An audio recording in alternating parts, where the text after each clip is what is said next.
Hello दोस्तों, आज हम लोग सॉल्व करेंगे मैट्रिक्स के कुछ कॉन्सेप्चुअल प्रॉब्लम्स। कॉन्सेप्चुअल मतलब क्या होता है पता है? कि जिसमें ज़्यादा मेहनत नहीं लगती है, मेहनत लगती है दिमाग को, मेहनत लगती है, ज़्यादा आपको लिखना नहीं पड़ता है। ठीक है, तो कॉन्सेप्ट अगर क्लियर है तो क्वेश्चंस एक दो लाइन में बन जाएंगे आपके। तो ये सब पिछले कॉम्पिटिटिव एग्जामिनेशंस के क्वेश्चंस हम लोग यहाँ पे अभी सॉल्व करेंगे। तो ये देखिए, जैसे मेन 2013 में ये पूछा था। ठीक है, ये क्या है कि इफ P इक्वल टू एक मैट्रिक्स दिया हो, ये इसका ऑर्डर कितना है? ये 3x3। ठीक है, कि 3 रो है 3 कॉलम है, right. Is the adjoint of a 3x3 matrix, ये दिया हुआ है ए। एक्चुअली मैट्रिक्स ओरिजिनल कौन सा है? ए, उसका एडजॉइंट दिया हुआ है ये मैट्रिक्स। ठीक है, और बोलता है कि डिटर्मिनेंट ऑफ ए, ये मॉडुलस नहीं है, डिटर्मिनेंट है। डिटर्मिनेंट ऑफ ए मतलब इस मैट्रिक्स का वैल्यू है 4। Then what is the alpha? यहां पे एक वेरिएबल है अल्फा। ये 4 ऑप्शंस हैं, तो पहले आप खुद से ट्राई कर लीजिए और फिर आगे देखिए यहां पे। तो यहां पे क्या है, इसका प्रॉपर्टी में जो हम लोग पढ़ चुके हैं, अगर आप नहीं देखें तो पहले उन वीडियोज को देखिए। तो क्या है कि एडजॉइंट ऑफ ए, अगर किसी मैट्रिक्स, ये बहुत ही सिंपल है, एडजॉइंट ऑफ अ मैट्रिक्स, उसका डिटर्मिनेंट अगर हम लोग निकालते हैं तो वो हो जाता है आपका क्या पता है? वो हो जाता है कि डिटर्मिनेंट ऑफ ए, ठीक है, का पावर n-1। तो n यहां पे क्या है? ये ऑर्डर है। यहां पे ये क्या है? स्क्वायर मैट्रिक्स, उसका ऑर्डर कितना है? 3। तो हियर n इक्वल टू कितना है? 3 है। ये क्वेश्चन अब आपसे बन जाना चाहिए।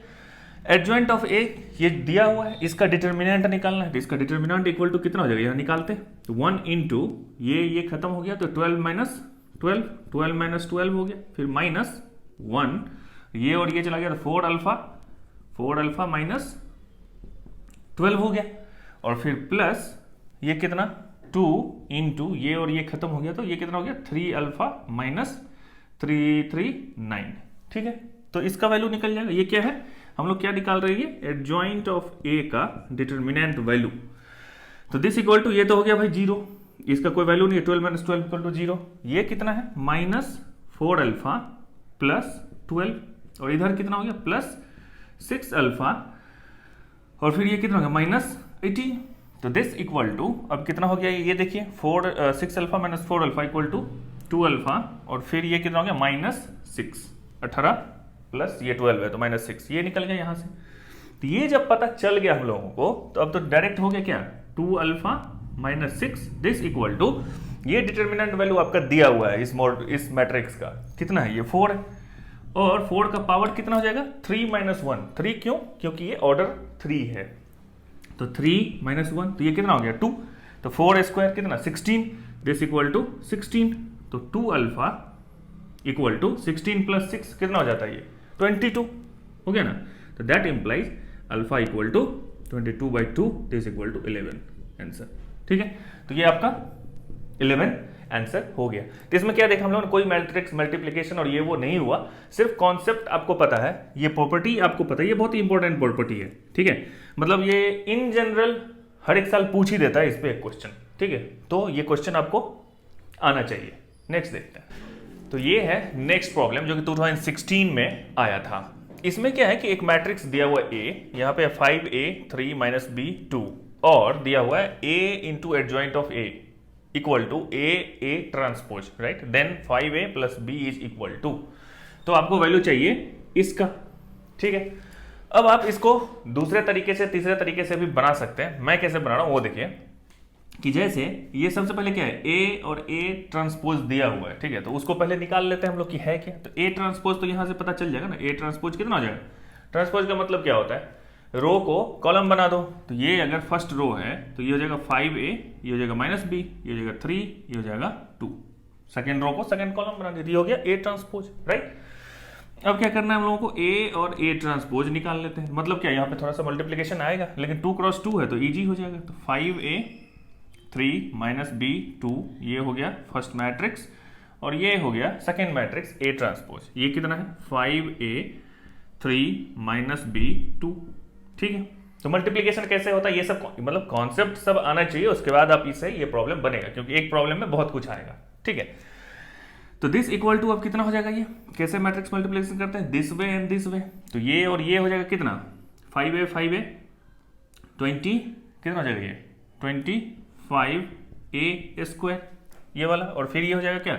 Plus B square first.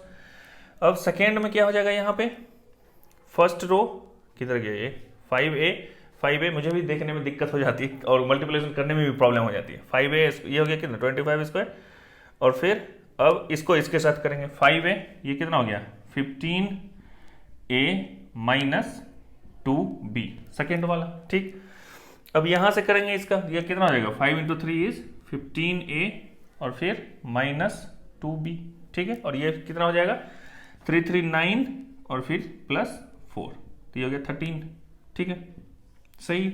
इसको रहने देते हैं इतना। तो ये एक पार्ट निकल गया ए ट्रांसपोज। अब हमें निकालना है क्या ए इंटू एडजॉइंट ऑफ ए, तो आप इसको डायरेक्ट यहां से निकाल सकते हैं ए। अब इसके लिए क्या होगा एडजॉइंट ऑफ ए निकालना पड़ेगा। तो उससे बचने के लिए आप क्या कर सकते हैं कि एक प्रॉपर्टी और क्या है कि A adjoint of A this equal to क्या होता है, ये होता है adjoint of A into A, ये भी होता है एडजॉइंट ए और दिस इक्वल टू, यहीं से जब इनवर्स का कॉन्सेप्ट आता है, this equal to determinant of A और उस ऑर्डर का, जिस ऑर्डर का ये ए मैट्रिक्स है उस ऑर्डर का क्या यहां पे आइडेंटिटी मैट्रिक्स, यूनिट मैट्रिक्स। समझ में आ रही बात। तो अब यहां पे ये हो गया क्या determinant of A into that matrix identity matrix that order, ये क्या टू ऑर्डर का, यानी कि डिटर्मिनेंट ऑफ ए कितना निकलेगा, ए तो दिया हुआ है तो इसका डिटर्मिनेंट तो डायरेक्ट निकल जाएगा कितना 10a हो गया और माइनस इंटू माइनस प्लस हो जाएगा प्लस 3b। आ रही बात समझ में, तो एक लाइन में हो गया दिस इंटू 1001, क्योंकि 2x2 का मैट्रिक्स है तो ये जो यूनिट मैट्रिक्स यहां पे लेंगे वो 2x2 का ही लेंगे, ठीक है ये मैट्रिक्स होगा, ठीक। तो अब यहां पे क्या हो जाएगा ये स्केलर मल्टीप्लिकेशन, ये जो भी चीज है उठ के सबके पास चला जाएगा, सब मतलब यहां पे जीरो यहां पे जीरो, कोई फर्क पड़ना नहीं, ये यहां पे और यहां पे आ जाएगा। तो ये हो जाएगा 10a प्लस 3b, ये हो गया 0, ये हो गया 0 और ये भी हो गया 10a प्लस 3b, ठीक है ये हो गया मैट्रिक्स। तो अब एक पार्ट ये है, ये बोलता है कि दिस इक्वल टू दिस होना चाहिए। अब तो बात हो गई, यहां पे अगर 0 है तो यहां पे भी ये इक्वल होगा, क्योंकि ये मैट्रिक्स और ये मैट्रिक्स तभी इक्वल होगा जब हर एक एलिमेंट एक दूसरे के कॉरस्पॉन्डिंग इक्वल होगा। तो ये और ये जब इक्वल होगा तो 15a minus 2b this equal to 0 हो जाएगा ना, ये हो जाएगा एक इक्वेशन। और एक और निकाल लीजिए कहीं से 15a minus 2b this equal to 0, ये तो फिर सेम ही हो जाएगा, तो कोई मतलब नहीं बनता। ये है 13, ठीक है 13 इक्वल टू दिस एलिमेंट और दिस एलिमेंट, तो ये 13 equal to 10a plus 3b, ठीक है। तो अब यहां से दोनों को सॉल्व कर लीजिए और आंसर निकाल लीजिए, हो जाएगा ना, बन जाएगा कि नहीं। अब क्या करना है यहां पे वो देख लीजिए, क्या कर सकते हैं यहाँ पे, इसको अच्छे से अरेंज कर लेते हैं, इसको लिख देते हैं 10a plus 3b this equal to 13। अब देखने में सही है, ठीक। अब इसको मल्टीप्लाई कर दीजिए कितना से 3 से, इसको मल्टीप्लाई कर दीजिए 2 से, तब ये इक्वल टू कितना हो जाएगा 15 into 3 45a minus 6b equal to 0, और फिर ये 2 से करेंगे ये हो जाएगा 20a माइनस सॉरी प्लस कितना हो जाएगा ये 6b इक्वल टू 26, ठीक है। तो ये कैंसिल हो गया यहाँ पे, ठीक है, दोनों को अगर ऐड कर दिए तो। और फिर ये कितना हो जाएगा यहाँ पे, ये देखिए 40 20 60 65a दिस इक्वल टू कितना निकल के आया यहाँ पे 26, ठीक है। अब क्या करना है यहाँ पे, चाहिए क्या 5a प्लस b, तो 5a यहां से पहले a निकाल लेते हैं, a इक्वल टू कितना हो जाएगा 26 बाई 65 है। अब a निकल गया तो b भी निकल जाएगा। अब यहां पे अगर आप 5a निकालना चाहते हैं पहले तो निकाल लीजिए 26 बाई 65 इंटू 5, तो ये 5 से कितना हो गया 13 हो गया ना, समझ आ रही बात। और 13 से फिर ये क्या हो गया 2, तो 5a इक्वल टू कितना निकल के आ गया 2, और a निकल के क्या कितना पता है हम लोगों को यहाँ पे 26 बाई 65, किसी एक में यहाँ पे पुट कर दीजिए, यहाँ पे पुट कर दीजिए, ठीक है। और इजी वे भी है कहीं पे, कहाँ पे है, अच्छा यहीं पे पुट कर लेते हैं। और क्या ये हो गया 15 into 26 by 65 minus 2b equal to 0, ठीक है। तो ये हो गया 5 तिहाई और ये हो गया 13, ये हो गया 2, तो ये हो गया 6, ये इधर जाएगा तो हो जाएगा -6, और फिर b minus 2b equal to -6, तो b इक्वल टू 3। आगे थोड़ा सा कैलकुलेशन है यहाँ पे, हो सकता है कि मैंने थोड़ा लॉन्ग कर दिया, आप और शॉर्ट में कर सकते थे मे बी। तो 5a इक्वल टू कितना आ गया, यहां पे क्या गलती करते लोग, 5a के बदले a प्लस बी लास्ट में आंसर लिख के आ जाएंगे, a कुछ निकला b कुछ निकला और फिर आंसर वहां पे लिख के आ जाएंगे। लेकिन यहां पे पूछा क्या है, 5a प्लस b, तो 5a कितना है यहाँ पे 2 और b कितना है 3, तो 2 प्लस 3 इक्वल टू कितना 5, तो कौन सा आंसर हो जाएगा यहाँ पर b। अब देखते हैं इस प्रॉब्लम को, ये बहुत इजी है, ये आपसे बन जाना चाहिए, आराम से बन जाना चाहिए, इसमें कोई कॉन्सेप्ट है ही नहीं, बस थोड़ा सा गुना करना है, एडजॉइंट निकालना है, यहाँ पे बस एडजॉइंट का कॉन्सेप्ट पता होना चाहिए, मल्टीप्लिकेशन आना चाहिए, इसका आंसर आपको, ये तो यहाँ पे मैं ऑप्शन नहीं लिखा हूँ, डायरेक्ट आंसर निकालेंगे हम लोग। यहाँ पे क्या है, ये 2017 में आया क्वेश्चन है, a इक्वल टू ये मैट्रिक्स है, क्या है इसका order 2 cross 2, then adjoint of 3a square plus 12a पूछ रहा है। तो सबसे पहले आपको a स्क्वायर निकालना होगा, तो ये थोड़ा कैलकुलेशन है बस इसमें, ये तो आपसे बन जाएगा, ठीक है। तो दिस इंटू -3 -4 1, तो दिस इक्वल टू निकाल लेंगे हम लोग, कितना हो जाएगा ये, this way and this way, तो ये हो गया 4, ठीक है, और फिर प्लस 12, ठीक है, फिर हो जाएगा ये कितना -6 और ये हो जाएगा -3, ठीक है, फिर क्या हो जाएगा ये -8, ठीक है, और प्लस सॉरी -4 -8 -4, ठीक, ये हो जाएगा फिर कितना +12 और +1, ठीक है, ये होना चाहिए। देखते हैं कैलकुलेशन मिस्टेक होता है कि नहीं, आंसर मुझे पता है तो लास्ट में मैं मैच कर लूंगा, ठीक है। ये कितना हो गया 16, ये कितना हो गया -9, ये कितना हो गया -12, ये हो गया 13, ठीक है। अब इसमें क्या मल्टीप्लाई कर देना है हम लोगों को, 3a स्क्वायर, तो उसमें 3 से सब जगह मल्टीप्लाई कर दीजिए, तो 3a स्क्वायर इक्वल टू कितना हो जाएगा ये 16 इंटू 3 कितना हो जाएगा ये 48,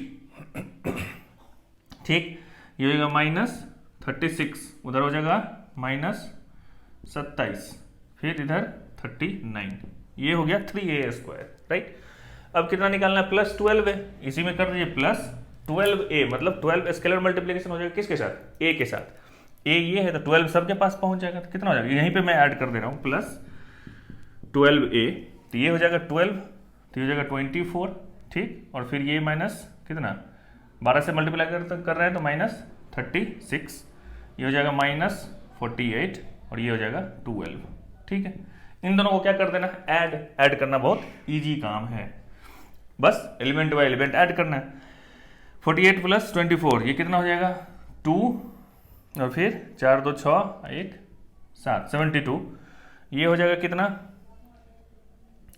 8 6 4 3 3 6 1 7 -74, गलत है क्या, 8 6 14 1 4 3 7 1 8 84 होगा शायद, ठीक है, this is -84।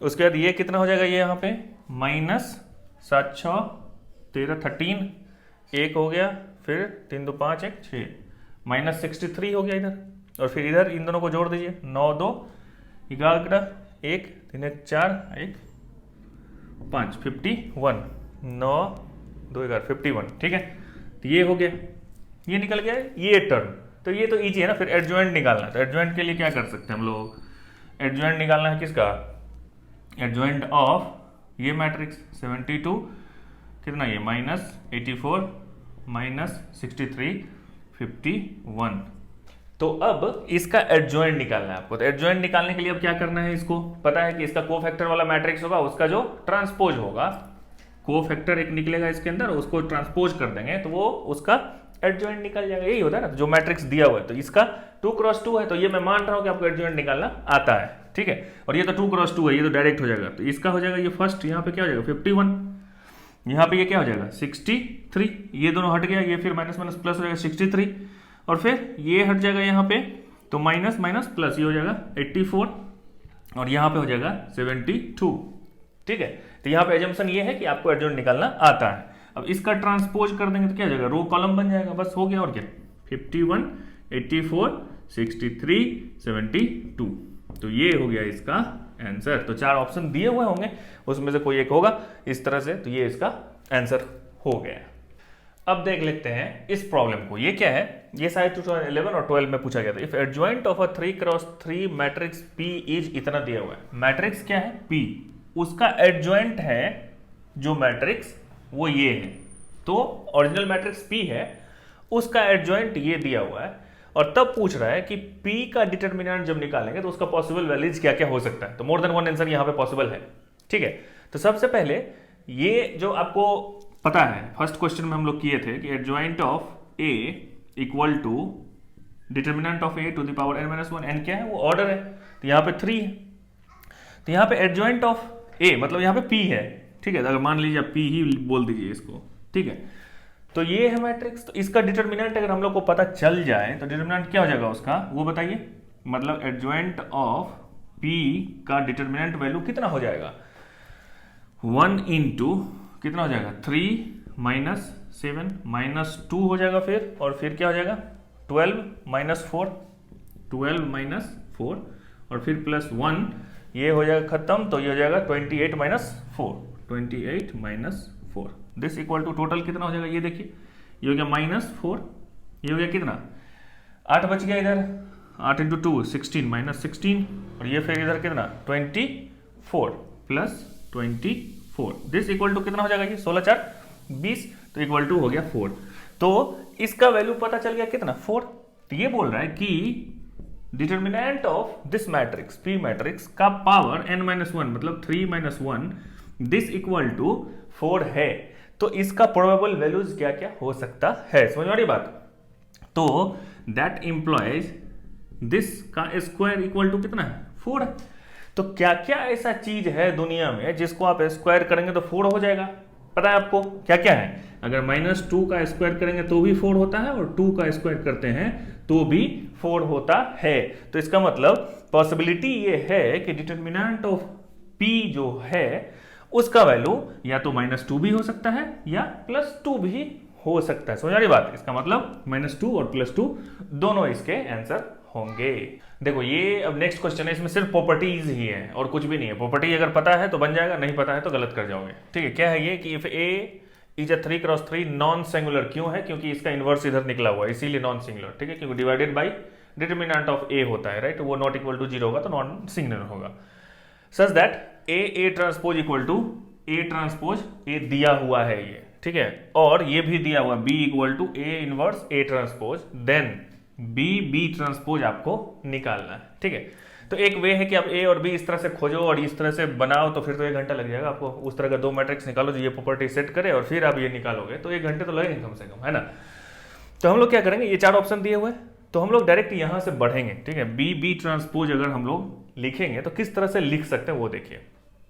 B equal to क्या दिया हुआ है यहाँ पे A इनवर्स और A ट्रांसपोज, तो इन दोनों जगह पे इसको रिप्लेस कर दी। ये क्या है एक्चुअली B है, समझ आ रही बात। A inverse A transpose B और ये फिर B है B का ट्रांसपोज, अरे बात समझ में यही है ना।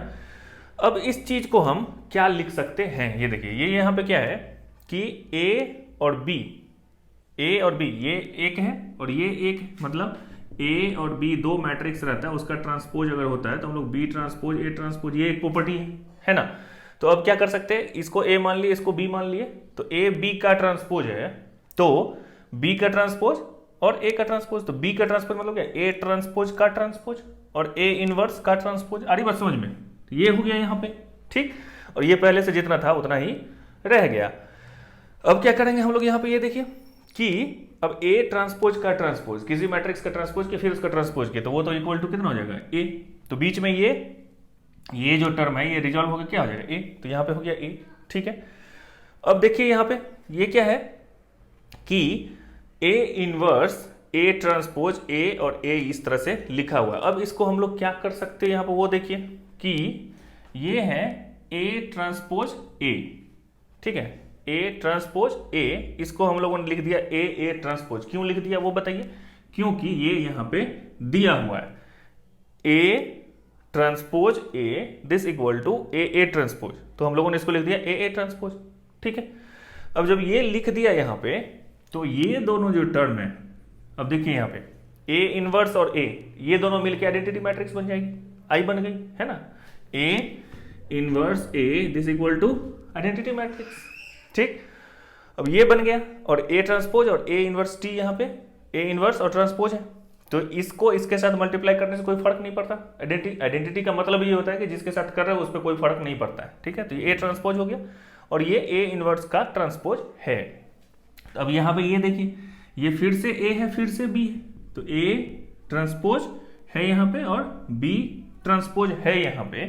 तो यहाँ पे देखिए जिस तरह से, तो अब इसका क्या हो जाएगा, B A का ट्रांसपोज। अरे बस समझ में ना, A ट्रांसपोज B ट्रांसपोज है तो B A का ट्रांसपोज हो जाएगा। तो A इनवर्स ये हो गया B और A हो गया A, दिस इसका ट्रांसपोज। अब ये दोनों फिर मिलके क्या हो गया I, है ना, और I का ट्रांसपोज करो तो फिर से तो I ही निकल के आता है ना। तो इस तरह के क्वेश्चन में इन जनरल आंसर I ही आता है, ठीक है, 90%, ठीक है, आइडेंटिटी मैट्रिक्स। तो ये हो गया सॉल्व। तो ये है नेक्स्ट प्रॉब्लम। इसमें क्या है, ये भी शायद 2011-12 में कहीं पे पूछा गया है। तो M एक मैट्रिक्स दिया हुआ है 3x3 जो कि सेटिस्फाई कर रहा है 3 इक्वेशन। क्या है वो equation, M into this matrix equal to this matrix, M into this matrix equal to this matrix and M into this equal to this matrix. ये दिया हुआ है। पूछ रहा है कि sum of diagonal entries of M। इसका मतलब M कौन सा मैट्रिक्स है ये तो हमको पता ही नहीं है, मतलब कि क्या ऑर्डर है उस M का।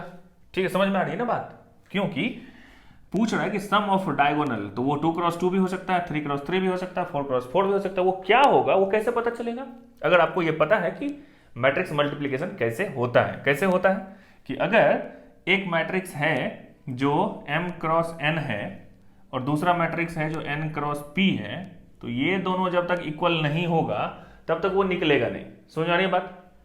अब देखिए यहां पे इस मैट्रिक्स का ऑर्डर कितना है, 3x1, इसका भी क्या है 3x1। तो फाइनल जो है उसका ऑर्डर क्या है 3x1, यानी कि ये 3 कहां से आया होगा, यहां से। आ रही बात समझ में। और ये 1 कहां से आया होगा, यहां से। आ रही बात समझ में। तो इसका मतलब ये तो 3 है, इसका ये पता चल गया। और n यहां पे पहले से आपको पता है कि नंबर ऑफ रोज यहां पे कितने हैं, 1 2 3, तो ये 3 पता चल गया। इसमें भी नंबर ऑफ रोज 3 है, ये पता चल गया। यानी कि ये मैट्रिक्स मस्ट बी 3x3 और ये सेकंड वाला मैट्रिक्स 3x1 होगा, तभी इसका रिजल्टेंट मैट्रिक्स जो है वो 3x1 निकला होगा। समझ वाली बात। ये 3 मैच कर गया और ये 3 ये बच गया, तो यहां पे आ गया। तो ये मैट्रिक्स क्या है 3x1, तो M must be 3x3 matrix है। तो ये पहली बात आपको पता चलनी चाहिए, तभी तो आप डायगोनल का सम निकालोगे। तो अब आप मान लो कि M इक्वल टू, ये क्वेश्चन मैं पूरा नहीं बनाऊंगा, पहली बात आपको दूंगा मैं बनाने के लिए।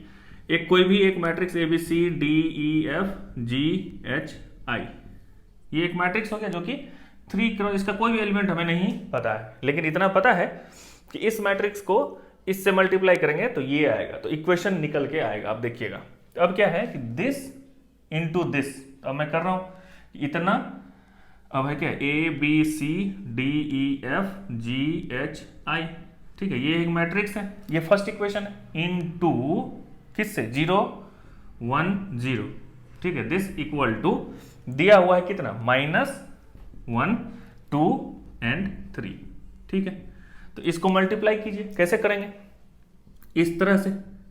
अरे बात समझ में, इस तरह से करेंगे तो क्या हो जाएगा, ये A0 0 B हो जाएगा, फर्स्ट B, और ये 0 हो जाएगा, ठीक। अब दूसरा क्या हो जाएगा यहाँ पे, ये देखिए D 0 E 1, तो E हो गया, F फिर 0 हो जाएगा, फिर G 0 H 1, तो H हो गया। अरे बात समझ में ना कि नहीं आ रही, H हो गया, ठीक।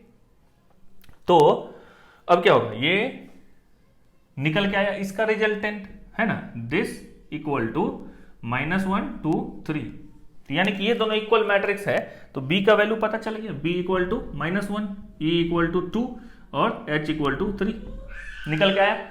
अब इसी तरीके से आपको करना है कि M को इसके साथ मल्टीप्लाई करो तो ये निकलेगा, तो एक और इक्वेशन निकलेगा, वहां से कुछ और वैल्यू निकलेंगे, यहां से भी कुछ और वैल्यू निकलेंगे। इस तरह से आपको जब A E और I का पता चल जाएगा तो डायगोनल का सम क्या हो जाएगा, A plus E plus I, this equal to answer होगा 9, ठीक है। आप मैच करो और बताओ कमेंट बॉक्स में कि आप सही निकाल पाए कि नहीं।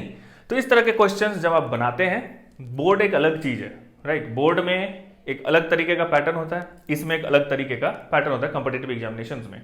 तो अब इस तरह के प्रॉब्लम्स को सॉल्व कीजिए। मेरा एडवाइस यही रहता है कि हमेशा प्रीवियस ईयर क्वेश्चन को सॉल्व कीजिए। कोई भी कॉम्पिटिटिव एग्जाम्स अब जिसको फेस कर, जेई फेस कर रहे हैं तो जेई के 5-10 साल के प्रॉब्लम को सॉल्व कीजिए। दूसरे एग्जाम को कर रहे हैं तो उसके भी प्रीवियस ईयर्स के क्वेश्चंस को सॉल्व कीजिए। आपका कॉन्फिडेंस लेवल बढ़ता है कि आपको ये सब आता है और आप सॉल्व कर सकते हैं। इसी सब में से कुछ आएगा क्वेश्चन, है ना। तो ठीक है, आज के लिए बस इतना ही। बाकी आप पढ़ाई करते रहिए, मिलते हैं हम लोग अगले वीडियो में। Thank you.